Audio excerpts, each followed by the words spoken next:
La gran tribulación y el juicio de las naciones. Jeremías capítulo 30 y el versículo 7.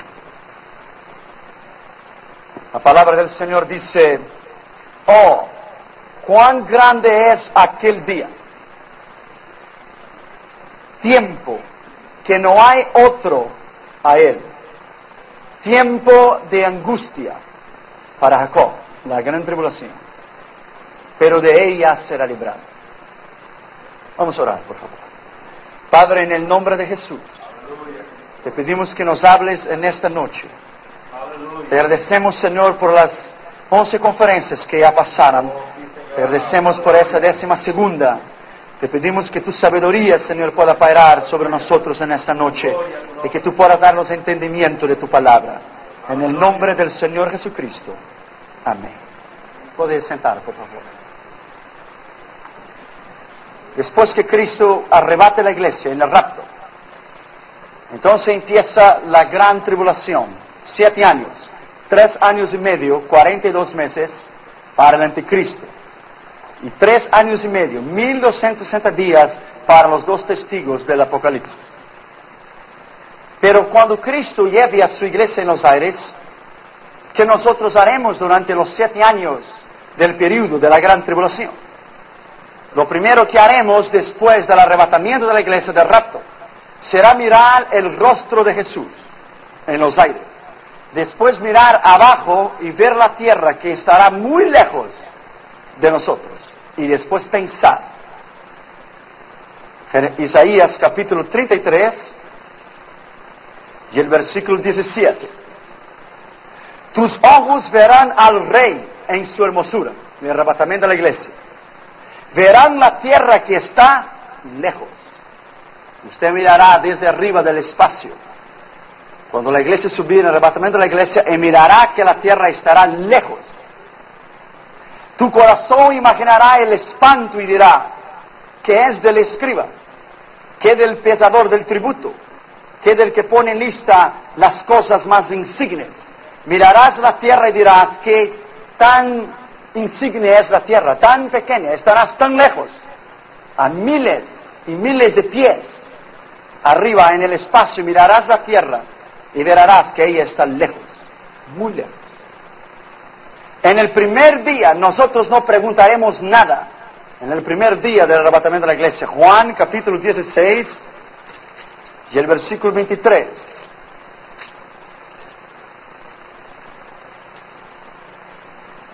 En aquel día no me preguntaréis nada. El día del arrebatamiento de la iglesia, el primer día, estaremos tan perplejos, tan admirados del arrebatamiento, que en aquel día, el primer día, en aquel día no preguntaremos nada. Nada. Estaremos perplejos por ver y mirar la gloria de Dios. Después iremos al tribunal de Cristo, como yo les di ayer, para sermos exhortados a recibir los galardones, no para ser condenados. Después la iglesia participará o será invitada para las bodas del Cordero, en Apocalipsis 19:7. Entonces cenaremos en la boda del Cordero o nos casaremos con él. Después entonces tendrá la mayor cena de todos los tiempos, donde la Escritura dice que Jesucristo mismo será partícipe y él mismo servirá las mesas. Solamente los que abrieron las puertas de sus corazones serán invitados a la cena del Cordero. Apocalipsis 3:20 dice: he aquí yo estoy a puerta. Aquel que oye mi voz, si abriere, yo entraré y cenaré con él. Solo a los salvos, los redimidos. En esta gran cena del Cordero la Biblia dice que él mismo servirá. Lucas 12:37 y Lucas 22:27. Pero yo estoy en medio de vosotros como el que sirve. El fabuloso programa espacial de la iglesia con Cristo. ¿Usted ya ha pensado qué haremos durante los 7 años de la gran tribulación, que la iglesia estará en el cielo? Después de la gran cena del Cordero empezará el viaje especial de la iglesia con Cristo, o un turismo celestial, un tipo de luna de miel divina recorriendo las estrellas, los planetas, las constelaciones y todo el espacio infinito. Y estaremos viajando con Cristo en naves espaciales llamados caballos blancos. Apocalipsis capítulo 19 y el versículo 11. Entonces vi el cielo abierto y aquí un caballo blanco y el que lo montaba se llamaba Fiel y Verdadero y con justicia juzga y pelea. Versículo 14. Y los ejércitos celestiales vestidos de lino finísimo, blanco y limpio, le seguían en caballos blancos. Eso puede ser carros de fuego. Y viajaremos en el espacio con Cristo y miraremos la gloria de Dios por 7 años. Juan capítulo 17 y el versículo 24. Mire bien. Padre, aquellos que me has dado, quiero que donde yo estoy también ellos estén conmigo, para que vean mi gloria que me has dado. Para que vean mi gloria. Juan 17, 24 dice que Cristo nos llevará para donde Él esté. Para que veamos su gloria durante los 7 años de la gran tribulación. Yo creo de todo mi corazón, y esta es la teoría correcta en la Escritura, en que la iglesia subirá al inicio de la gran tribulación. Viajaremos y miraremos la eterna gloria del Hijo de Dios en el cielo. Salmo 19:1 dice, los cielos cuentan la gloria de Dios, y el firmamento anuncia la obra de sus manos. La Biblia dice en 1 Corintios 2:9 que la gloria de Dios es maravillosa. 1 Corintios capítulo 2 y el versículo 9. Antes bien, como está escrito, cosas que ojo no vio, ni oído yo, ni han subido al corazón de hombre, son las cosas que Dios ha preparado para los que le aman. Viajaremos con Cristo durante 7 años y miraremos el espacio y la gloria de Dios. Cristo será nuestro glorioso guía turístico. Él nos guiará a través de las constelaciones, y la Biblia lo habla. Apocalipsis capítulo 7 y el versículo 17. Porque el Cordero que está en medio del trono los pastoreará y los guiará a fuentes de agua de vida. Y Dios enjugará toda lágrima de los ojos de ellos. El Cordero nos pastoreará y nos guiará a las fuentes de agua de vida alrededor de las constelaciones y del infinito universo. Él será el guía turístico y tendrá un micrófono en la mano y dirá, aquel es Júpiter, aquel es Mercurio. El poder de Dios es tan grande, es tan poderoso, y Él será nuestro guía turístico. En aquel día veremos la gloria de Dios, veremos lo que Él ha hecho, veremos el sol, la luna, las estrellas, y viajaremos en una velocidad del pensamiento. Administraremos planetas, regiremos naciones en el milenio. Pero ¿dónde es que está la gloria de Cristo? La gloria de Cristo está en el cielo, porque los cielos manifiestan la gloria de Dios. Salmo 19:1. Pablo dijo en Filipenses 3:20 que nuestra ciudadanía gloriosa está en el cielo. Colosenses 1:5 dice que nuestra esperanza gloriosa está reservada en los cielos. Pedro dijo en 1 Pedro 1:4 que tenemos una herencia incorruptible y gloriosa reservada en el cielo. Pero ¿dónde es que está en el cielo? Hay 3 cielos. El primer cielo, la atmósfera; el segundo cielo, la estratosfera; y el tercer cielo, donde Dios vive. Job capítulo 11 y el versículo 7. ¿Dónde está el cielo de Dios? Job capítulo 11 y el versículo 7. ¿Descubrirás tú los secretos de Dios? ¿Llegarás tú a la perfección del Todopoderoso? Es más alta que los cielos. ¿Qué harás? Que los cielos, que los 2 primeros cielos, el primer cielo y el segundo cielo. Quiere decir que Él está en el tercer cielo. Job capítulo 22 y el versículo 12. ¿No está Dios en la altura de los cielos? Mira lo encumbrado de las estrellas, cuán elevadas están. Dios vive arriba. La Biblia dice que solamente el cielo es el trono de Dios. La extensión de los cielos, del tercer cielo, es el trono de Dios. Y la tierra es el estrado de sus pies. La Biblia dice en Isaías 14:13 que el cielo está al norte del universo. Al norte del universo, el tercer cielo. Isaías capítulo 14, el versículo 3. Tú que decías en tu corazón, subiré al cielo, para arriba, en lo alto, junto a las estrellas, levantaré mi trono.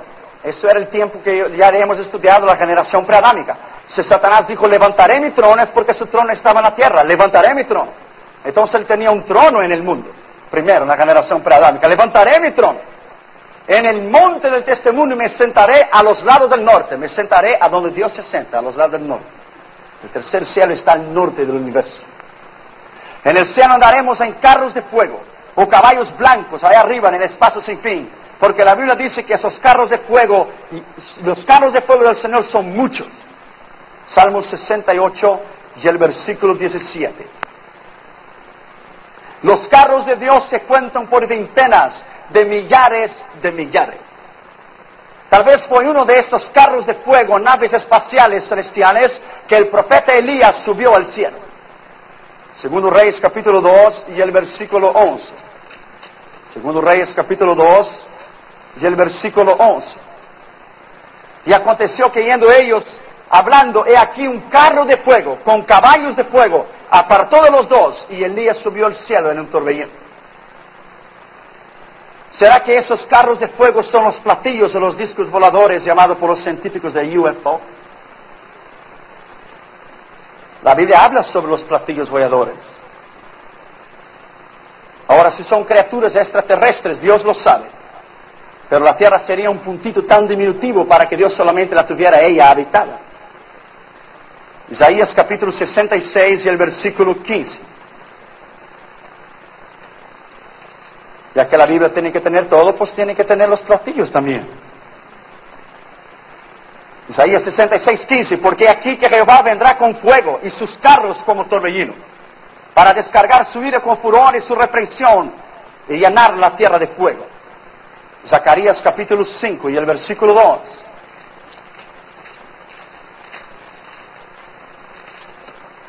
De nuevo alcé mis ojos y miré, he aquí un rollo que volaba. Y me dijo, ¿qué ves? Y respondí, veo un rollo que vuela, de 20 codos de largo y 10 codos de ancho. Podría ser un platillo volador. ¿Por qué no? Zacarías capítulo 1 y el versículo 8. Vi de noche, y aquí un varón que cabalgaba sobre un caballo alazán, el cual estaba entre los mirtos que había en la hondura. Detrás de él había caballos alazanes, overos y blancos. Entonces dije, ¿qué son estos, Señor? Y me dijo el ángel que hablaba conmigo, yo te enseñaré lo que son estos. Y aquel varón que estaba entre los mirtos respondió y dijo, estos son los que Jehová ha enviado a recoger la tierra. Y ellos hablaron a aquel ángel de Jehová que estaba entre los mirtos y dijeron, hemos recogido la tierra, y he aquí que toda la tierra está reposada y quieta. Los platillos voladores, nada más y nada menos, pueden ser los carros de fuego del Señor, que los ángeles que percurren toda la tierra para llevar al Señor. Zacarías capítulo 6 y el versículo 1. De nuevo alcé mis ojos y miré, y aquí 4 carros que salían de entre los montes, y aquellos montes eran de bronce. En el primer carro había caballos alazanes, en el segundo caballos negros, en el tercero caballos blancos, en el cuarto caballos overos rodados. Respondí entonces, dije al que hablaba conmigo, Señor mío, ¿qué es esto? Y el ángel me respondió y me dijo, estos son los 4 vientos de los cielos, que salen después de presentarse delante del Señor de toda la tierra. El carro con los caballos negros salía hasta la tierra del norte, y los blancos salieron tras ellos, y los overos salieron hasta la tierra del sur. Y los alazanes salieron y se afilaron por ir a recoger la tierra, y dijo, id, recoger la tierra, y recorrieron la tierra. Ahora la escritura que más denota como los platillos voladores, que según las personas, los testigos han dicho, que han sido de colores, como los colores del arco iris. Eso tiene que ser en Ezequiel capítulo 1 y el versículo 13. No hay otra explicación. Cuanto a la semejanza de los seres vivientes, su aspecto era como carbones de fuego encendidos, como visión de hachones encendidos que andaba entre los seres vivientes, y el fuego resplandecía, el fuego que salía de relámpagos. Las personas que han dado testimonio dicen que los platillos vuelan y son como relámpagos y salen colores, verde, amarillo y rojo. Esos son los colores que están aquí, y los seres vivientes corrían y volvían a la semejanza de relámpagos. Mientras yo miraba a los seres vivientes, y aquí una rueda sobre la tierra, junto a los seres vivientes, las ruedas. Han tenido testigos que han visto los platillos, que sale una rueda de adentro de ellos para entonces descender en la tierra. Eso puede ser los carros del Señor. Versículo 16, y el aspecto de las ruedas y su obra era semejante al color de crisólito, y las 4 tenían una misma semejanza, su apariencia, su obra eran como rueda en medio de rueda. Cuando andaban se movía hacia sus costados, no se volvían cuando andaban, y sus aros, las ruedas, los aros de las ruedas, eran altos y espantosos, y llenos de ojos alrededor en las 4. Cuando los seres vivientes andaban, las ruedas estaban junto a ellos, y cuando los seres vivientes se levantaban de la tierra, las ruedas se levantaban. Pero muchos de esos que murieron sin madurez espiritual, dicen ellos que no se levantarán. Pero como Pablo enseña que seremos transformados y que Dios traerá a todos los que durmieron en Él, 1 Corintios 15, 51, 52, es imposible admitir una resurrección parcial, unos primero y otros después para la iglesia, sino que las dos resurrecciones es primero los salvos y después de los 1000 años los que resucitarán para el juicio del trono blanco. El partidario del traslado especial parcial confunde la enseñanza escrituraria sobre los galardones. Los galardones son dados gratuitamente por Dios por recompensa, por un servicio fiel a Él, lo que hemos estudiado ayer. El Nuevo Testamento es claro en sus enseñanzas acerca de las recompensas. En ninguna parte de las enseñanzas acerca de recompensas está incluido que el traslado será solamente una recompensa para aquellos que lo sirvieron pero sin galardones, de sí mismo para el traslado por las obras. Ellos dicen que los salvos serán salvos por las obras, del cual no es cierto. Somos salvos por la gracia.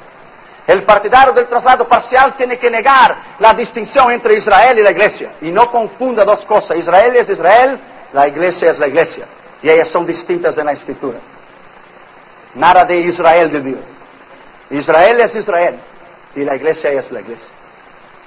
El partidario del traslado parcial tiene que negar la distinción entre Israel y la iglesia. Se observa en la discusión de pasajes difíciles que ha de seguir. Él usa las escrituras aplicables al programa de Dios para Israel y las aplica a la iglesia. Cuando Pablo dice, por la fe y tenemos conciencia que somos salvos en Él, entonces subiremos antes. Esas consideraciones del traslado parcial es insostenible y no tiene base en la Escritura. Teoría entre la naturaleza y el propósito de la tribulación, que es ira, angustia, destrucción. Mientras la Escritura usa tales términos como ira, juicio, indignación, prueba, angustia, destrucción, para describir el periodo de la gran tribulación y declara que el propósito divino durante este periodo es derramar juicio sobre el pecado. El defensor de esa posición, del traslado después de la gran tribulación, tiene que negar que la iglesia entonces será liberta de la gran tribulación, porque la iglesia entonces tendrá que sufrir los juicios de Dios. Y la iglesia no podrá sufrir juicio ninguno, porque Romanos 8:1 dice, los que están en Cristo, no hay ninguna condenación. El partidario de esta posición tiene que negar todas las distinciones observadas en las Escrituras en el traslado y la segunda venida, haciendo de ellos uno mismo evento. Y no tiene sentido, la Biblia habla muy claro, dos eventos, muy claro. Primero Cristo viene a buscar su iglesia, después regresa después de la gran tribulación para destruir los enemigos de Israel en el valle de Armagedón, para juzgar a naciones, para el milenio, para destruir Satanás al fin del milenio, el juicio del gran trono blanco, la resucitación de los impíos, eternidad, nuevo cielo y nueva tierra. Tienen que negar. El partidario del traslado después de la gran tribulación o del arrebatamiento después de la tribulación tiene que negar la doctrina de la inminencia. ¿Cuál es la inminencia? Estar listo para que aquel día no os agarre de sorpresa. Entonces, si la iglesia se levantará después de la gran tribulación, no es necesario velar, no es necesario estar listo, y Él no vendrá como un ladrón, porque entonces sabremos cuando Él vendrá, porque demorará 7 años, usted puede contar los dedos. Entonces no tiene sentido. Esa teoría no tiene base en la Escritura. Dice que el Señor podrá venir a cualquier momento, la inminencia, es lo que nosotros creemos. Y la sostiene por la enseñanza bíblica de los apóstoles de la iglesia primitiva, que aún Pablo esperaba el arrebatamiento de la iglesia en sus días. El defensor de esa teoría tiene que negar cualquier cumplimiento de la profecía de Daniel 9, 24-27, la 70ª semana, que es la tribulación, afirmando que la tribulación tiene que aplicar pasajes grandes de la Escritura y que la tribulación es un sentido espiritual y no literal, y eso no es cierto. Se observará así que esta posición del traslado, del arrebatamiento después de la gran tribulación, descansa esencialmente sobre un sistema de negaciones de las interpretaciones sostenidas por el partidario del traslado antes de la tribulación y de una equivocación y una falta de conocimiento sobre la profecía literal y sobre la profecía simbólica de la Escritura, haciendo las dos una misma cosa. Y las dos son distintas. Cipriano dice una vez, sería algo incompatible o ilógico o algo sin sentido y contradictorio de por sí mismo si nosotros que oramos para que el reino de Dios venga pronto, esperar una larga vida aquí abajo después del arrebatamiento de la iglesia. Entonces, Cipriano dijo, no tiene sentido. Si nosotros que oramos, viene Jesús, viene pronto. Si nosotros que oramos, venga pronto, sabemos que vamos a vivir 7 años aquí en la gran tribulación, no tiene sentido esa oración. La tribulación es para Israel y no es para la iglesia. Israel y la iglesia son dos entidades en el plan de Dios distintas. Por cuanto el partidario del traslado después de la tribulación insiste que la iglesia no solo se le ha prometido tribulación, sino que actualmente está pasando por la experiencia de la tribulación como ha sufrido la iglesia a través de los siglos. Pero la iglesia ha sufrido tribulaciones y juicios a través de los siglos, y los creyentes han sido muertos a través de los siglos. No es 7 años, son siglos. Entonces debería ser solo 7 años. Los partidarios del traslado después de la gran tribulación afirman que la iglesia tras la Unión Soviética o la cortina de bambú está pasando la gran tribulación, pero eso no es sentido. Porque la Biblia dice que será una tribulación como nunca antes en la historia, del cual la iglesia aún no ha entrado, porque Pablo dijo en 2 Tesalonicenses 2 que algo impide para que sea manifiesto el hombre de pecado. Algo impide. ¿Qué es que impide? La iglesia. La iglesia es que impide. Y cuando este que impide sea removido, entonces se manifestará el hombre inicuo. Pablo podría decir, claro, para no traer tantos problemas a los teólogos a través de los siglos, cuando la iglesia sea manifiesta. Pero dijo el que impide, la iglesia. Posición del traslado durante la tribulación, los 3 años y medio en la mitad. De acuerdo con esa interpretación, la iglesia será arrebatada al final de los 3 primeros años y medio. La iglesia sufrirá los eventos de la primera mitad de la tribulación, los cuales, de acuerdo a esa teoría, no son manifestaciones de la ira, pero será trasladada antes que comience la última mitad de la semana, de la 70ª semana de Daniel, antes del derramamiento de la ira de Dios. Se dice que el traslado ocurrirá en conexión con el sonido de la 7ª trompeta. Y es esencialmente un compromiso, ellos lo crearon. Esencialmente un compromiso, esa doctrina, para que hubo entonces, y está conectada en el medio, la después, la antes, entonces ellos crearon en el medio, para no quedar deslumbrados. No tiene sentido. El partidario del traslado durante la tribulación, o sea, después de los 3 primeros años y medio, 42 meses, tiene que negar o al menos debilitar la interpretación dispensacional en las Escrituras, las dispensaciones que hemos estudiado.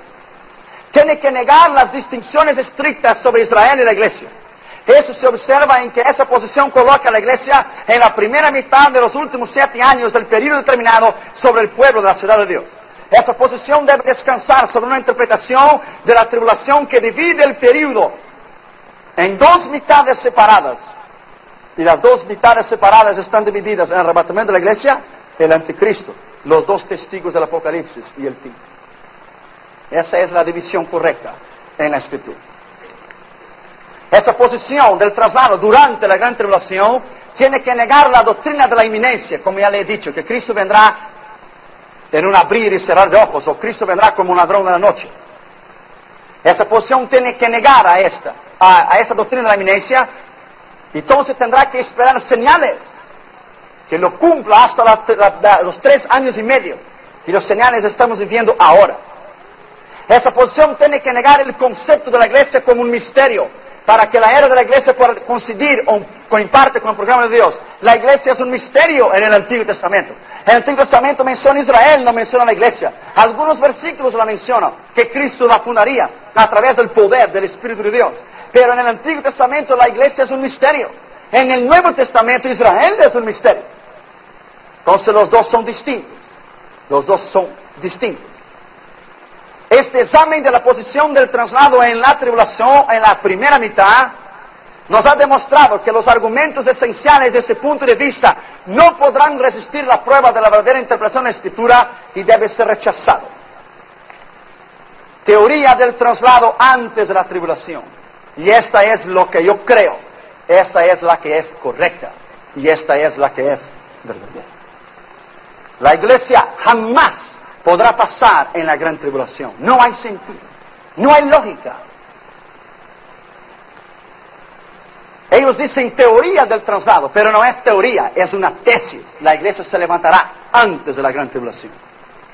descansa esta doctrina sobre una promesa mayor en la Escritura, que es el método literal de la interpretación de la gran tribulación. Cree en una interpretación dispensacional de la palabra de Dios, que la iglesia de Israel son dos grupos distintos, que la iglesia es un misterio no revelado en el Antiguo Testamento y que Israel es un misterio en el Nuevo Testamento, y que los dos al final de los siglos entonces serán restaurados y estarán en la presencia de Dios.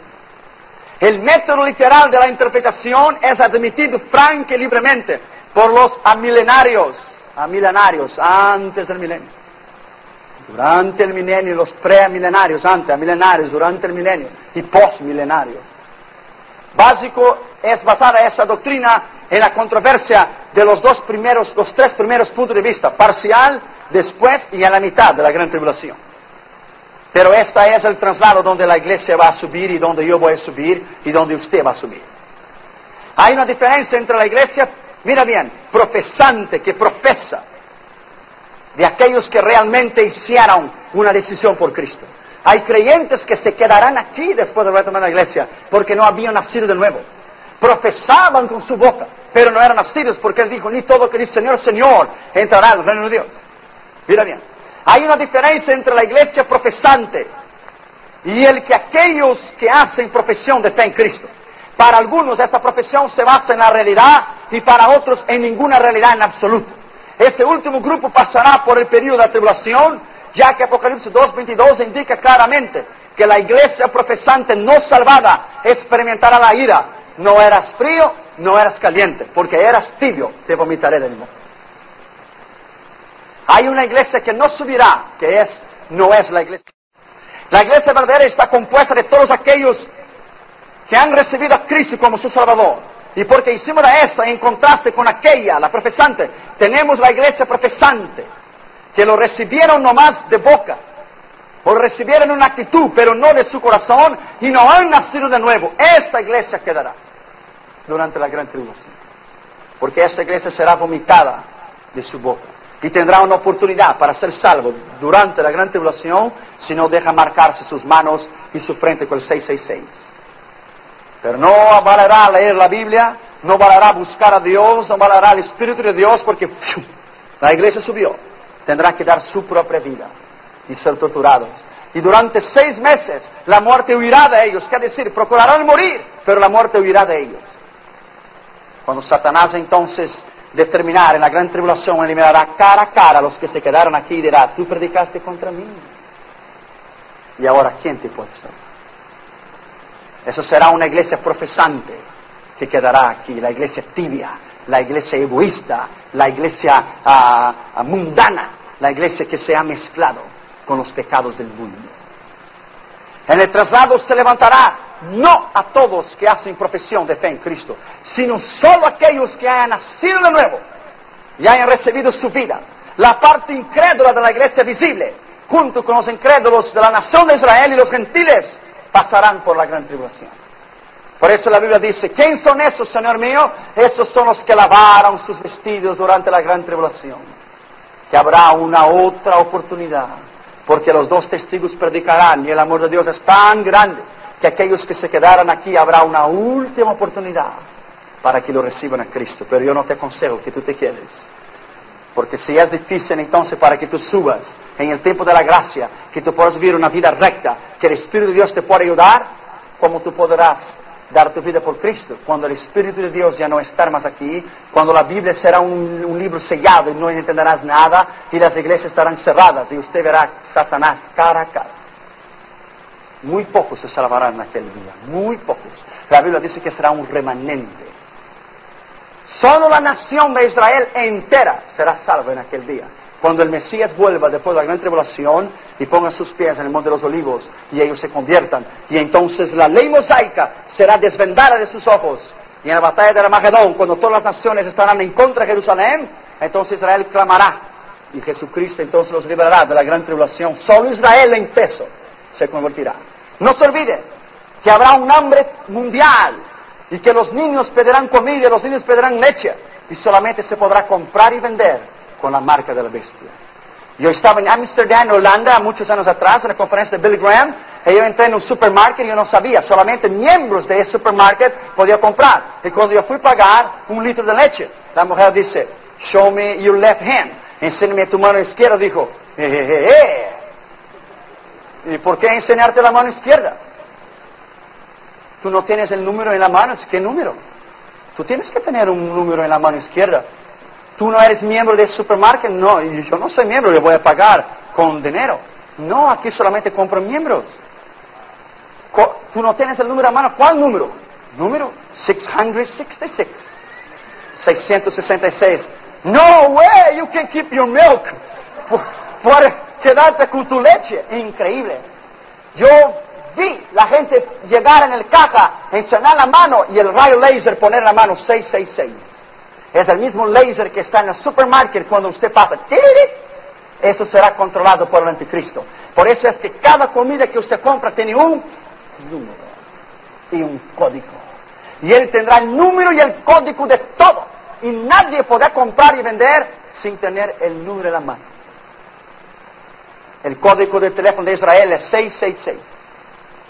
Estamos en el fin. Yo estuve en el edificio del Mercado Común Europeo, el 666 de la Bestia. 2 andares, 2 pisos tenía este gran edificio y se llama The Beast. Tu nombre está allí y mi nombre está allí. Cuando Cristo venga a llevar su iglesia, estará todo computadorizado en el mundo entero. Usted pone tu Social Security Number y ellos saben lo que usted tiene en el banco, ellos saben dónde usted vive, él sabe lo que usted gana, ellos saben todo. El anticristo sabrá todo sobre aquellos que se quedarán aquí. Pero yo no voy a estar aquí. Yo no espero al anticristo, yo espero a Cristo, que vendrá para llevar la iglesia. Hay que hacer la diferencia entre Israel y la iglesia. Y esta es la doctrina verdadera del arrebatamiento de la iglesia antes de la gran tribulación. Primero, la extensión de la revelación bíblica. Israel ocupa así 4/5 partes de la Biblia y la iglesia solo ocupa 1/5 parte.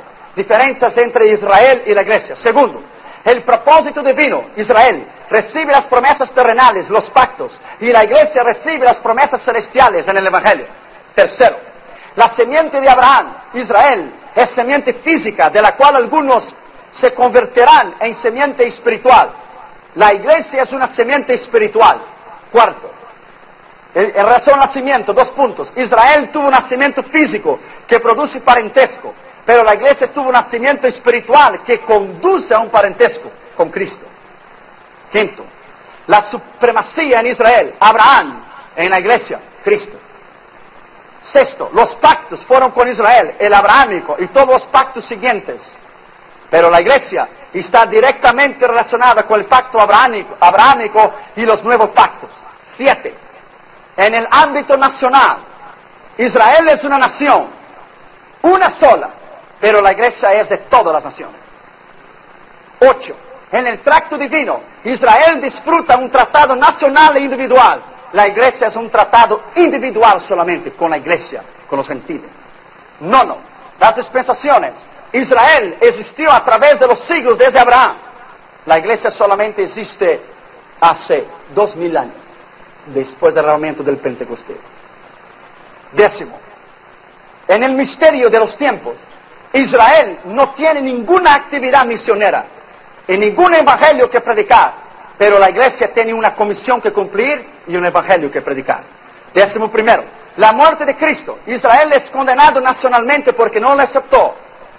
Para ser salvo por ella, la iglesia está perfectamente salva y actualmente por el sacrificio de Cristo. Pero todavía Israel recibirá a su Mesías en el segundo retorno después de la gran tribulación.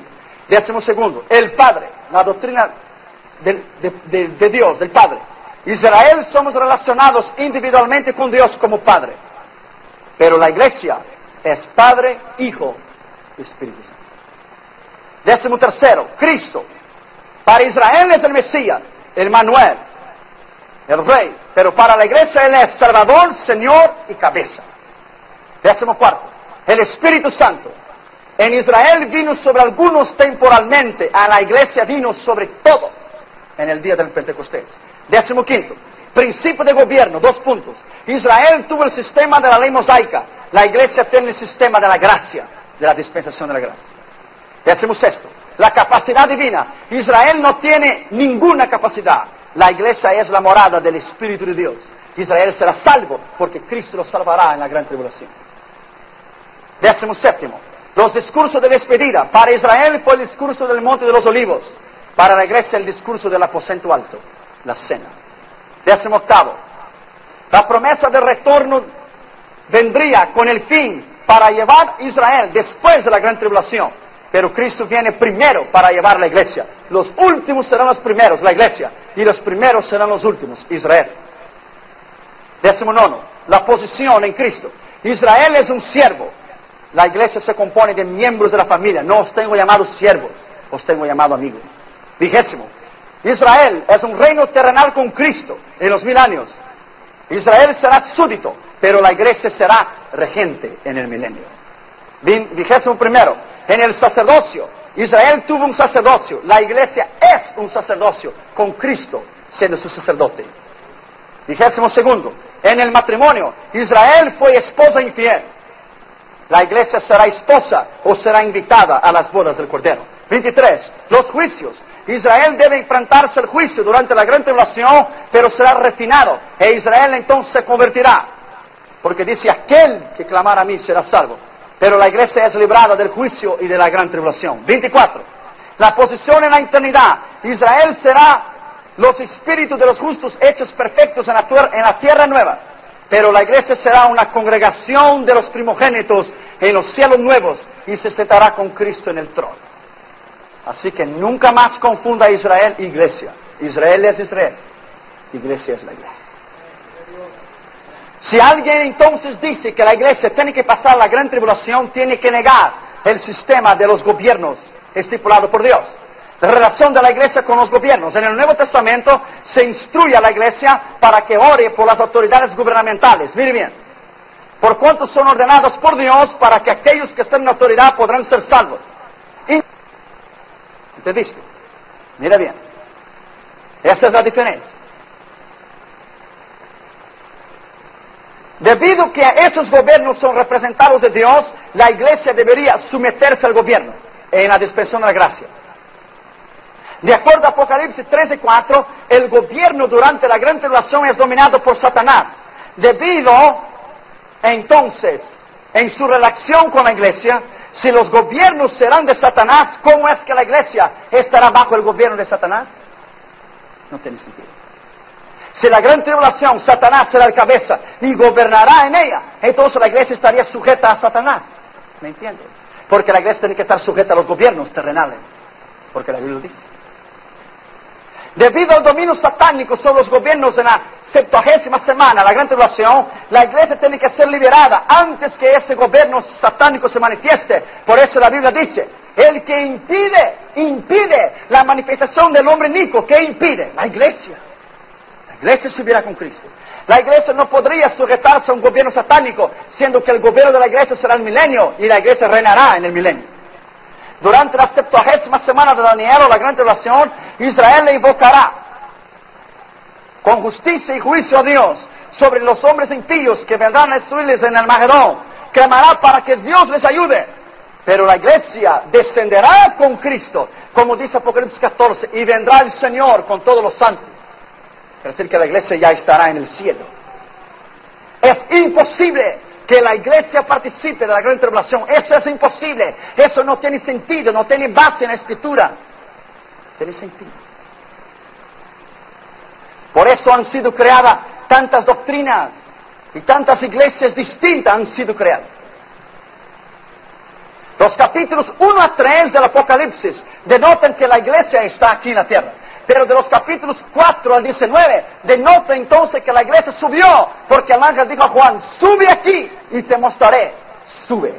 De los capítulos 1 a 3, la iglesia está en la tierra. De los capítulos 4 a 19, la iglesia está en el cielo, porque la Biblia dice, alegraos, oh cielo, y todos que en ella habitáis, pero ay de ti, tierra, porque Satanás descendió a ti con gran ira, sabiendo que poco tiempo le resta.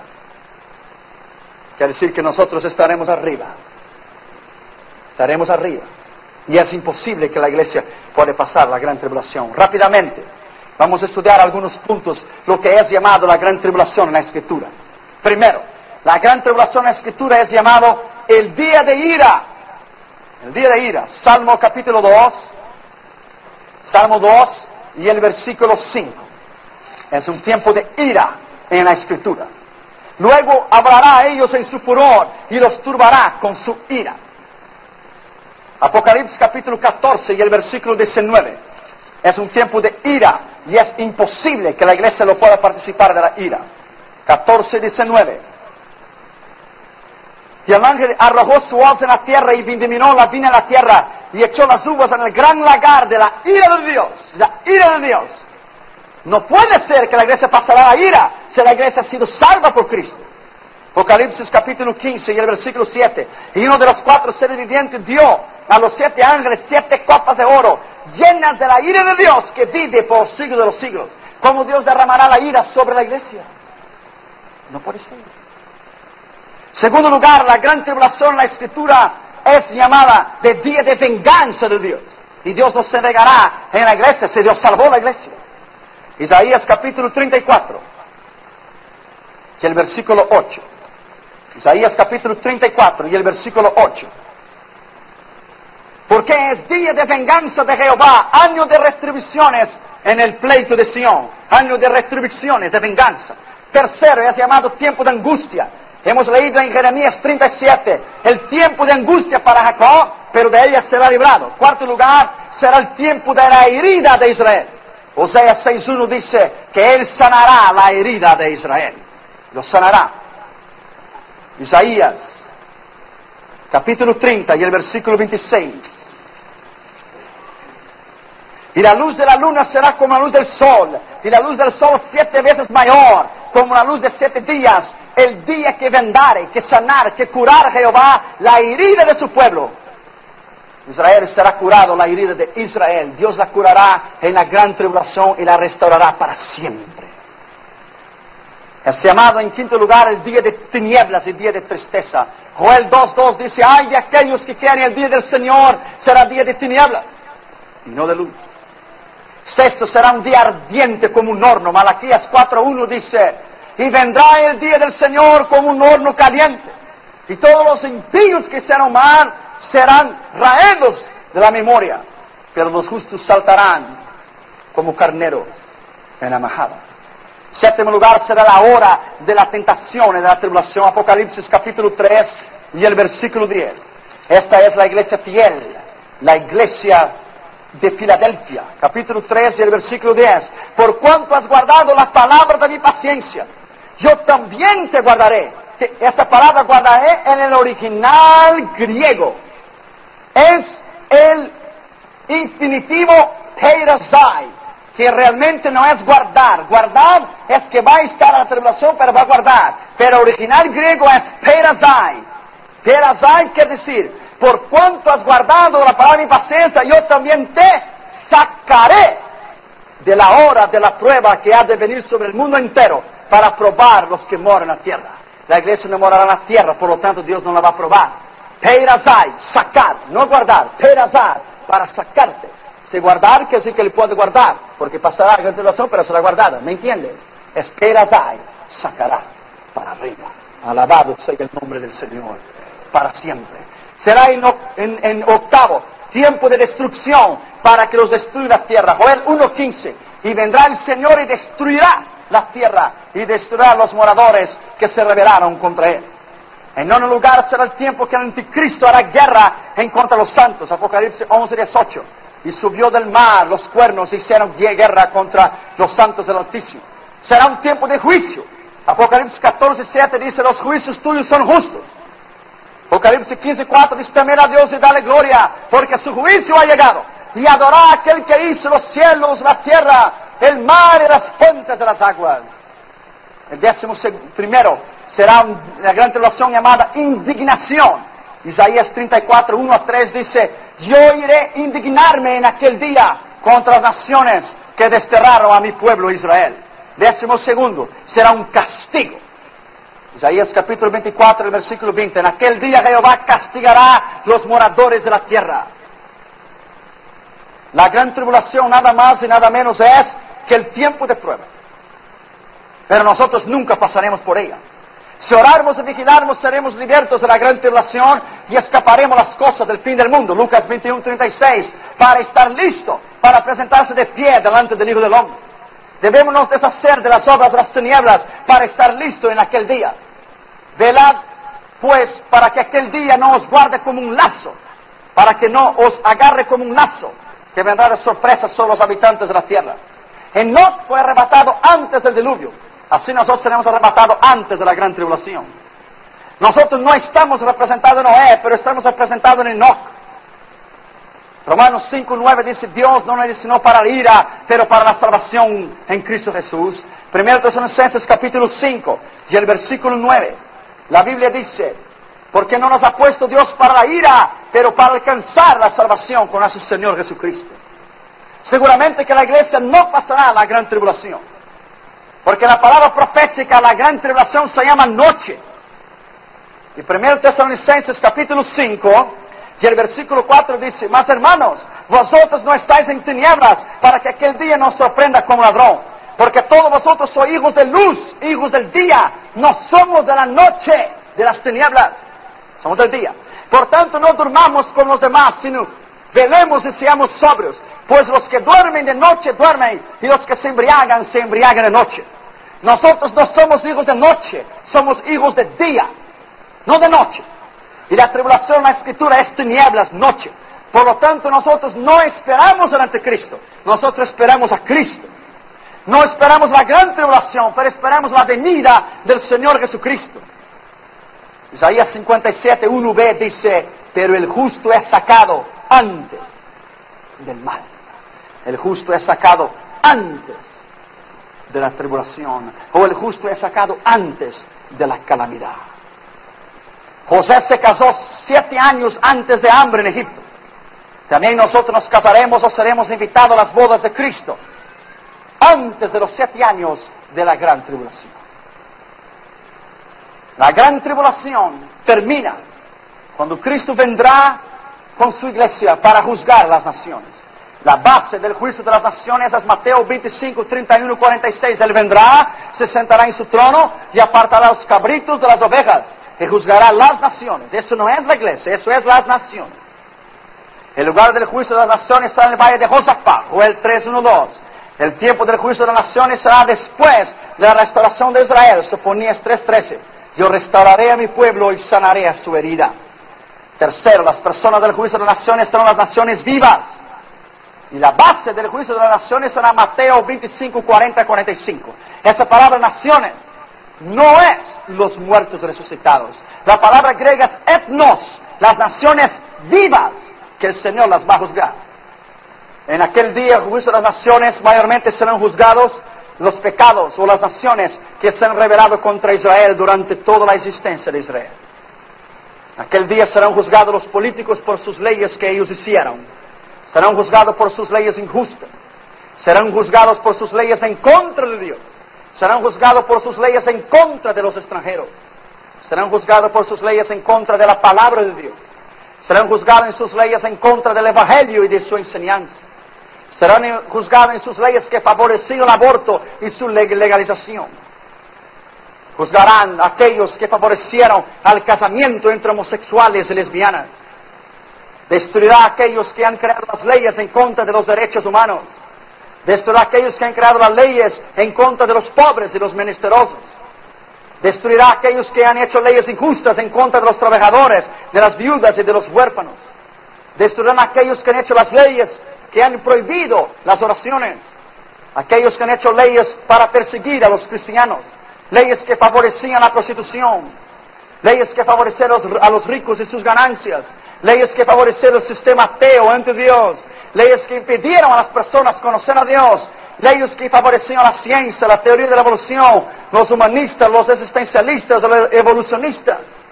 En aquel día Él pondrá las naciones delante de Él. Y con la espada que sale de su boca, con sus 2 pies en el monte de los olivos, Él destruirá a todas las naciones en el valle del Armagedón. Entonces terminará gran tribulación. Terminará entonces el juicio de las naciones. Israel será restaurado, será salvo. Y entraremos para reinar 1000 años con Cristo. Después de los 1000 años, Satanás entonces levantará una rebelión en contra de Dios. Pero será destruido para siempre y echado en el lago de fuego. Y entonces estarán los pecadores delante del gran juicio del trono blanco, que es para impíos. Los muertos darán sus muertos, el infierno darán sus muertos y el mar dará sus muertos. Y fueron juzgados según sus obras. Y todos los que no hallaron escritos en el libro del Cordero fueron echados en el lago de fuego. 21, Apocalipsis. Y descendió la nueva Jerusalén, eternidad. Esas son las dispensaciones en la Escritura. El juicio de las naciones es básicamente a todas las leyes que condenaron a Israel durante toda su existencia. Vámonos por el impío.